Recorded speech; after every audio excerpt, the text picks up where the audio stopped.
All right, so we are thrilled to have Tiffany Pham here with us today, founder and CEO and coder, because we're going to get to that, of Mogul. Tiffany, thank you for taking the time. Tiffany's writing a book.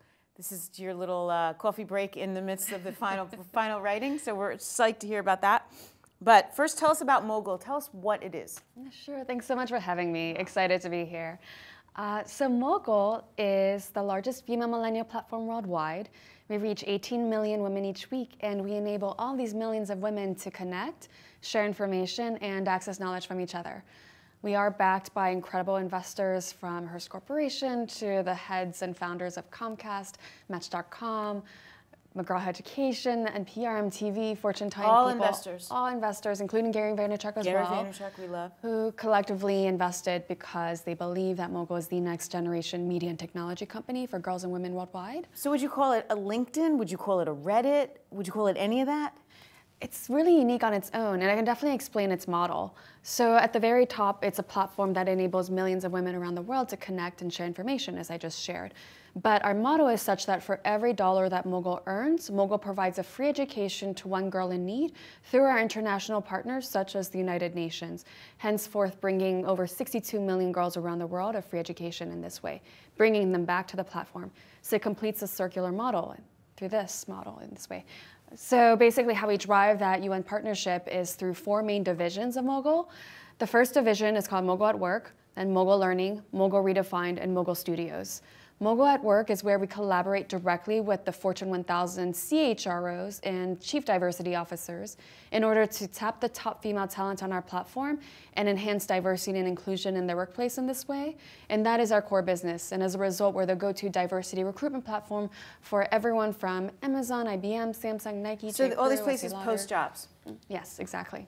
And you encourage, you know, I went on and I love the encouragement of diversity and inclusion and all that. And just recently, you launched this amazing app for basically as a result of the Me Too movement, sexual harassment, all that kind of stuff. So tell us about that. Yeah, absolutely.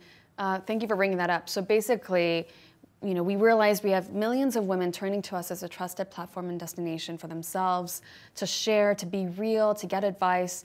And at the same time, we were in a very unique position to help address the issues that were arising within the Me Too movement, because we have over 18,000 partners that we work with across different HR departments, 18,000 HR departments essentially that we could then be providing tools to in order to help address these issues. So we then took it upon ourselves in order to help the situation to develop a tool called Safety at Work that enables all of the women on our platform and across all these companies to be able to anonymously or non-anonymously, per their preference, report incidents inside the workplace so as to ensure that therefore there's action taken and that their safety is ensured. It's like legitimately an app on your phone. It is. It is part of the Mogul platform. Let's backtrack a little. Let's talk about Mogul. You and I, before we started rolling, were talking about the name because it's really cool. But there's a lot of multi-meanings to it, so explain quickly if you could. Yeah, absolutely. I named it Mogul for multiple reasons. First off, because I was inspired by my grandmother, who, growing up, was always a Mogul to me, and I wanted to honor her and all her sacrifices along the way. Where is she from? She was in Vietnam, and so I'm Vietnamese, Chinese, French, and growing up, I just looked up to her so much. And then eventually what happened was later on, through scholarship, was able to attend Yale and Harvard Business School. And throughout my times there, was always in the media sphere. So my friends would, as a term of endearment, call me the media mogul around campus. And so I always looked upon that word very positively. But then what happened was when I graduated from these schools, I ended up looking around and realizing that when I would Google the word mogul, no woman would ever show up. It was always Donald Trump, Warren Buffett, Rupert Murdoch. Yeah, exactly. Yeah. Men, and unfortunately I felt that that word was actually attributable to both men and women. Why couldn't it be? So then finally now, years later, if you Google the word mogul, now we are the #1 search result, helping to redefine that word for the next generation of girls to know that they can be moguls too. We started talking about this next generation of girls and how, like, my generation versus yours versus my children's generation are all starting to see things differently, right? I talk to my girls about moguls, and they just presume they're gonna be one, and duh, like, what's wrong with you, right? And you're on the tail end of seeing well, damn, why aren't women moguls? But yeah, we can be. Whereas it was kind of, this is how I was raised, right? This is how we were brought up. Do you think it is changing and that my girls are going to hit roadblocks along the way? Or is it changing for good forever? I really hope it's changing for good forever. I really hope that what everyone considers so revolutionary from the Mogul platform instead becomes normal in just a couple more years. That being said, I do see the challenges ahead. There's still many things to be done. I addressed one issue that we're working on through HR, providing jobs and internships and opportunities to women around the world, since right now women just represent 10 to 20% of top leadership positions. So through the Mogul platform, hopefully we'll accelerate this. Otherwise, it's going to take us until 2085 to reach parity with men. Just craziness. The other three arms, though, of Mogul actually help address further issues that I think we should be cognizant of. The second is called Mogul Learning, and that's where we were commissioned by the Department of Education in New York to create various webinar trainings across gender equity in the workplace. There's challenges such as unconscious bias challenges that still exist to this day that we all have, that therefore are preventing women from being hired or promoted throughout their workday or their workplace. So as a result, these are trainings that Mogul has put in place into a number of different Fortune 1000 companies in order to overcome these unconscious bias challenges for women. The third arm is called Mogul Redefined, and that's where we collaborate with the CMOs of the Fortune 1000 in order to have them take a pledge towards a Mogul standard, which we launched at the United Nations, whereby they must pledge to present women in a positive and diverse light in advertising. Chief marketing officers. Yes, and over 400 CMOs of the Fortune 1000 have taken this pledge at this time to present women in a positive and diverse light, because according to the World Economic Forum, only 2% of advertising in the world currently present women as intelligent currently. So it's up to us through our campaigns with these CMOs to help accelerate this rate and ensure that women are present in an intelligent light going forward. And then finally, the last arm is called Mogul Studios, and that's where we co-create, produce TV shows with all these various TV networks and produce books, as mentioned, so as to ensure that the storytelling towards women are done so in an empowered way as well. I mean, but this is, you're hitting on a nerve clearly, like big time, right? Your generation is not going to take no for an answer. I mean, so I have to believe it's propelling itself somehow. You yourself were, I mean, way more ambitious than I was in graduate school, I have to tell you. And you were telling us that you taught yourself how to code. I did. How? Well, what happened was that very early on in my childhood, I had made a promise to follow in my family's footsteps, that I would one day create a company for women to empower them, enable them, providing information access just like the rest of my family. I made that promise when I was 14. And so when I went on to Yale, I ended up running our school newspaper. When I went to Harvard Business School, I ended up becoming president of entertainment media, all sorts of roles I took on in order to try to fulfill this promise I'd made to myself. Because at 14, you knew this? Yes. I have a 13 and a 15-year-old, and I swear they don't even know what to wear in the morning some mornings. And I do love them dearly. It was a very pivotal moment for myself, and when I was 14, my grandmother ended up passing away, and the day that she passed away, I made this promise that I would do everything I could to follow in her footsteps, and I was going to dedicate the rest of my life too towards providing information access to the world just like her, forever after. No matter how hard or challenging, I was going to dedicate the rest of my life towards this goal. So ever since that moment, that's all I've ever worked towards. And what happened was that years later, as I tried to fulfill this promise, I found myself working in 3 different jobs at once. I was working during the daytime at CBS, reporting to one of our presidents, to then at nights, working with the vice mayor of Beijing on a new venture together to bridge the cultural gaps between US and China. And then the third job I had at nights, furthermore, was producing feature films and documentaries so as to highlight different social issues that needed more global awareness, featuring everyone from Gerard Butler to Patricia Arquette. And so ultimately, I had all 3 jobs at once. What happened one day was that I woke up, and one of the first years they ever published this, I was on Forbes 30 Under 30. No one knew what it was, but as a result, everyone was talking about it. And what started happening was that I started receiving hundreds of emails in my inbox, actually starting the very first day. All these letters were coming in from young girls around the world, asking for help and advice, wondering how they could get these 3 jobs too. Because you didn't create Mogul yet. I didn't create Mogul at that time yet. I was still working in my 3 jobs.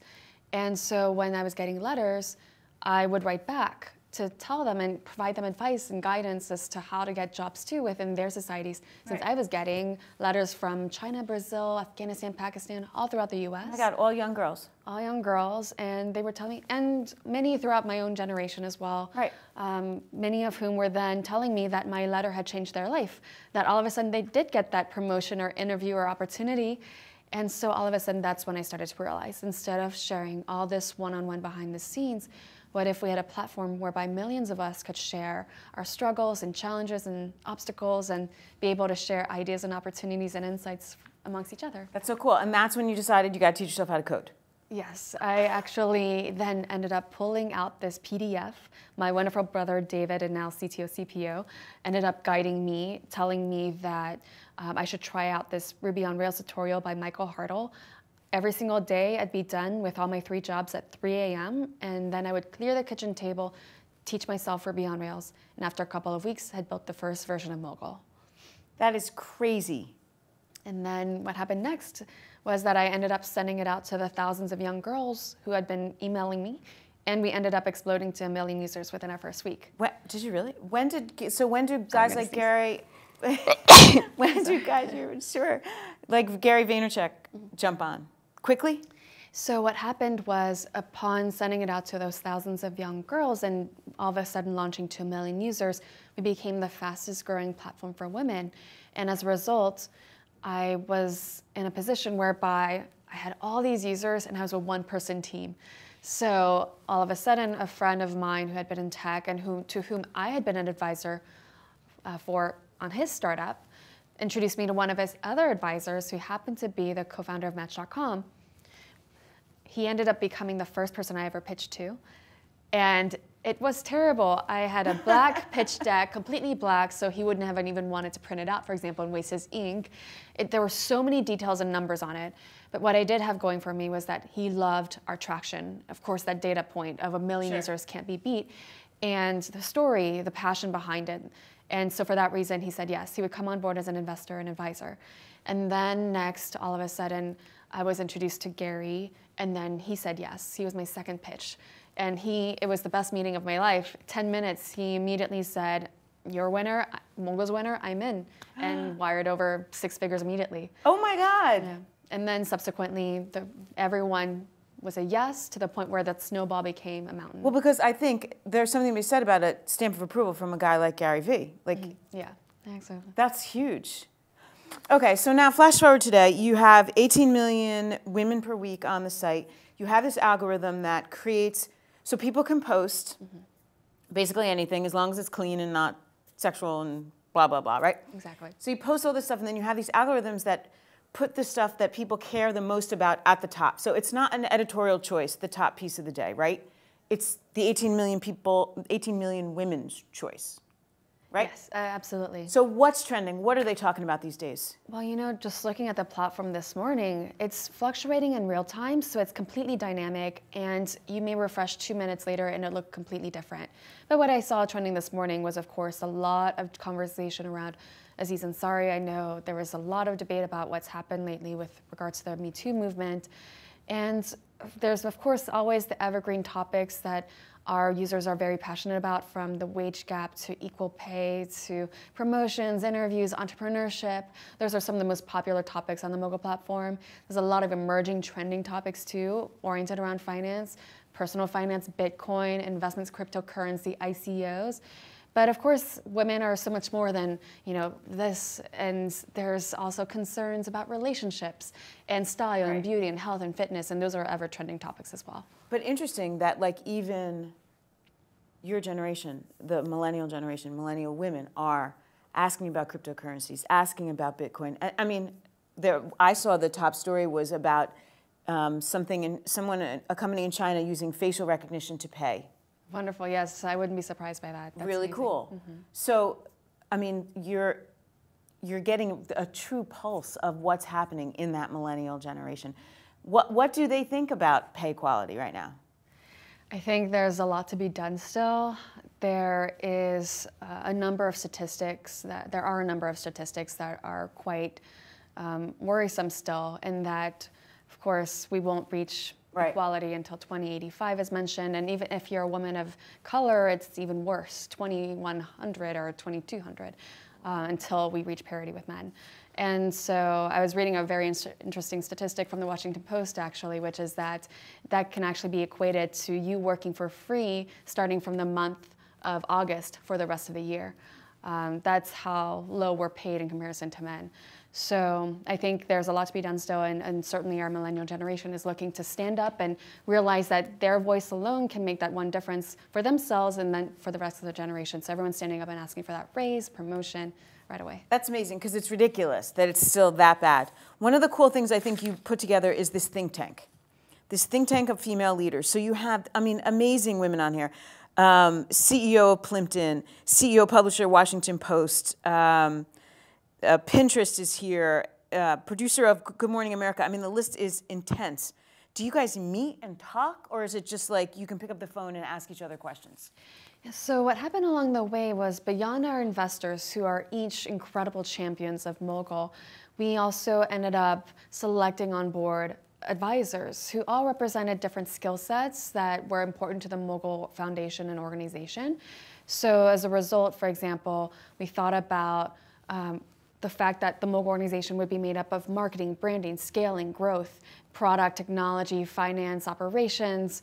And so who was the best of product and technology, for example? It'd be the head of product and technology at Washington Post. Who was the best at finance and operations? It'd be the president of BBC, who's overseen that for years at BBC and beyond. Who was the best at branding and marketing? It'd be the chairman of Hearst Magazines, Kathy Black at the time, to the person so expert at growth and scaling, the founder of Match.com, of course, who experienced similar traction to ours upon launch. So we brought all of them on board as advisors, and with them we meet regularly, almost on a daily basis. I'm talking to some of our advisors who are incredible, again, champions, and connecting us all the time to incredible people who bring even more resources to the Mogul platform, from the Crown Princess of Norway to Belinda Gates to Sheryl Sandberg, to just incredible more people who just believe in our mission and stand alongside us. And then from there was even more women. There were even more women who believed in us that then thereafter we brought on board as part of our think tank to act as an informal network of advisors to whom we can turn to at any moment. So what do people like Belinda Gates and Sheryl Sandberg do? I mean, are they on your advisory boards? They're just amazing and just always so wonderful in shouting out about Mogul and their various appearances. I know Belinda Gates just recently tweeted about us just a month ago, for example, which was amazing and such a wonderful surprise. She said something like, take it from Tiffany Pham, when you want to start the perfect business, you have to start with an imperfect idea. Something like that, actually, which really resonated with the Mogul storyline, of course, given that we started with an imperfect idea that has since become a global business. So, you know, she'll write about us. Sheryl Sandberg on stage in New Orleans this past year called us the #1 millennial platform in the crowd of thousands. Again, completely unscripted and just authentically said. Amazing for you. So yeah, it was amazing. They're both wonderful champions. I mean, I think that your generation gets a bad rap in a lot of ways, like for being lazy or whatever. I think that there's so many of you doing such amazing things. Before I let you go, though, you have to tell us about the UN. What is your relationship with them, and what do you do for them? So what we've done is established a one-for-one model through our Mogul organization. For every dollar that Mogul earns, Mogul provides a free education to one girl in need, and that's currently executed by a number of international partners, first and foremost led by the United Nations, through their UN Women arm, and soon thereafter through other arms as well, such as UNICEF. Okay, wait, but we should backtrack. How does Mogul make money? So Mogul makes money through the 4 main arms that I'd mentioned. Mogul at Work, through which CHROs can recruit talent through our platform. And then they get so that's paid an annual subscription. Mogul Learning is webinar trainings that are also annual licenses. Mogul Redefined are campaigns and distribution of those campaigns, for which then the CMOs and the marketing teams are paying a campaign fee as well. And then finally, the Mogul Studios arm is a sponsorship. But to be on the site, there's no charge? We would never charge our users. Right. And so now, back to the UN, the money you make then is going to educating girls in what countries? First and foremost, we're concentrating on the global south. So those are 6 specific countries that then thereafter is rolling out to 93 more countries thereafter. So the global south is is that because near and dear to you? Definitely. It's actually beyond the United States, the countries that are most visiting Mogul. It's amazing, actually, that Mogul has this interesting factoid about itself. Upon launch, most startups, for example, especially in the English language, would therefore have users and readers from English-speaking countries. Right. That would usually make up their top 10. That's typical. For Mogul, our top 10 countries were always countries whereby women's rights were especially focused and women were especially oppressed. So women across the United States, of course, were on the Mogul platform, but there were women all around the world also on Mogul, from across the Middle East to South Asia. And for those reasons, those made up our top 10 countries. And that's where we're most popular, and hence why, you know, we've just constantly been pulled in that direction to bring more to those users out there, and through the United Nations we can do that. That is super cool. So, you know, what's next? What's on the agenda next? What's on the agenda next is just continuing to scale us to provide global impact to more women around the world, so that one day we can hopefully be providing services of education and job opportunity to billions. And then thereafter, because of that scaling, our intention and aim for the next couple of years is to continue, therefore, expanding internationally, to continue rolling out our mobile app to those in countries, especially where mobile is used. We have a big event in June of this year called the Mogul X event, which is going to be the first global education event of its kind, bringing thousands of our users all in one location to learn from the very top experts around different areas, expertise such as personal finance as well. So we'll definitely have to talk after this. I'd love to. And then also that same event honoring the top 100 innovators in marketing and diversity and inclusion, so that during the intersecting hours between the time that our users are still at that event and the CMOs and the top 100 CHROs and chief diversity officers of the world are arriving at the same venue, during the 2 to 3 intersecting hours, there can be incredible exchanges and life-changing experiences as they speak and meet. It's like the most amazing networking on the planet. You're really pretty amazing. Tiffany, thank you for coming out here. Thank you so much. The stars did not align for us, I know, with this interview has been rescheduled, but I am so happy it happened when it did. Thank you so much. I wouldn't have missed it for the world. No, me neither. And good luck with the book. Thank you. Yes, due today, and it's out in bookstores October 2018 this year by Simon & Schuster. It's called You Are a Mogul, so really excited about that. That is an awesome holiday gift. Thank you. Thank you.